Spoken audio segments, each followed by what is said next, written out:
Thank you. I'm Mr. Lehner, and welcome back to Mr. Lehner's Math Extravaganza. In today's webisode, we're going to take a look at the area of triangles and build upon the area and perimeter of triangles that we worked on yesterday. Although today we're going to take a look at, does it kind of matter what the base is, what the height is, what we use for the base and height to find the area when we plug it into our formula. And I have a couple of examples up on the board that we're going to take a look at. Let's not waste any more time. Let's take a look at these. Okay, in our first example here, we have our triangle here. If we were trying to find the perimeter again, we would measure the outside of our figure here to find the distance around the outside of our triangle.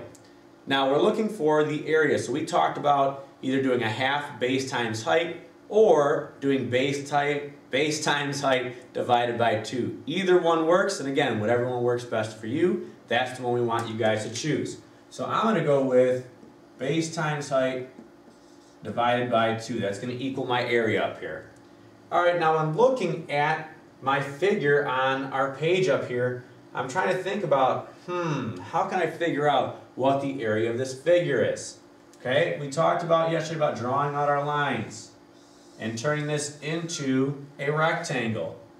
And on this side.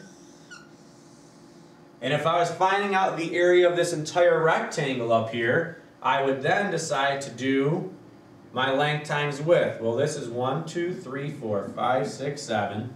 This is 7. This is 1, 2, 3, 4, 5, 6, 7, 8, 9. 7 by 9, which is 63. Now, base time height would be 63. 63 divided by 2, which would be 31.5 centimeters squared. So when I'm taking a look at this triangle in here, the area of this triangle is 31.5 centimeters squared using our formula that we learned yesterday. Now, what's important to remember when trying to find the area of these triangles is to remember that our two perpendicular lines, when we put those together, they create a right angle. So in this triangle here, when trying to find, well, what's the height of this angle? Or this triangle, I should say, if I drew a dotted line down the middle of this triangle, this right here would create a 90-degree angle. Again, here's my perpendicular line here, and here it creates a 90-degree angle. Now, if I were to choose this side as the base, or this side as the base, the area would not change. It would not matter if I took this triangle and flipped it on its side and flipped it again, I would still have to find the height. Now, my height would change as long as it's not an equilateral triangle. Basically, right now, if this is my base right now, if I were to turn it and make this side the base would then be 7. So my base would be different, my base would be different, and so would the height. But the area or the inside of this triangle is going to remain the same. Now, you may be thinking that you're off the hook. You don't have to do a problem because I don't have the clicker and I don't have the technology today. Well, you're wrong. Hopefully you have your grid paper out. You have a ruler, you have your marker or pencil as well, and the paper out. You're going to try this triangle here on the side. And I want you to find the area using whatever strategy is most comfortable for you. Go ahead, pause that video, we'll see what you come up with. Okay, so in this triangle again, you can draw your line down. Oop, our marker's kind of running dry. Let's change it up a little bit. Let's go to the black marker here. So now I can draw my line down, draw my line across, and now I've made myself my square up here, or rectangle, there we go. So let's again, my triangle's on its side here. Let's find the base of the triangle. 1, 2, 3, 4, 5. Base would be 5 there. And the height, how tall is this triangle? 1, 2, 3, 4, 5, 6.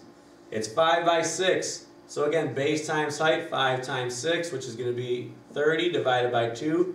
This is going to be 15 centimeters squared. Now you might be saying, Mr. Lehner, this base right here is a little bit different.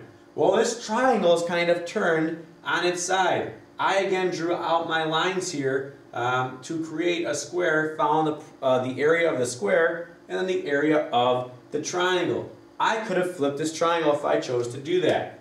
I could have taken this triangle and decided, you know what? I want it to look like this. Now, my lines are going to be a little bit different up here. now that my triangle looks like this, I've changed the base, correct? So let's do it this way. 1, 2, 3, 4, 5, 6.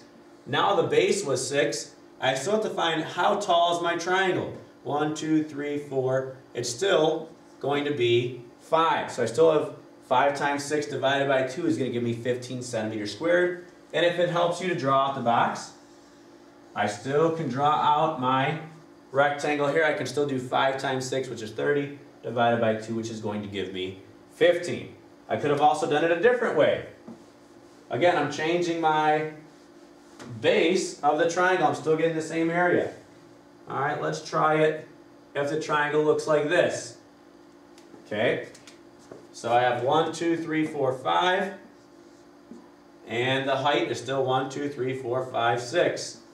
Okay, so I've again taken the triangle, I've turned it, I'm still going to end up with the same area. So when working with the area of triangles, it doesn't matter for the most part which side you decide to choose your base. The height might be a little bit different, but your base and your area will be, your area will become the same. Thank you for tuning in to Mr. Lanier's Math Extravaganza. As always, we'll see you next time.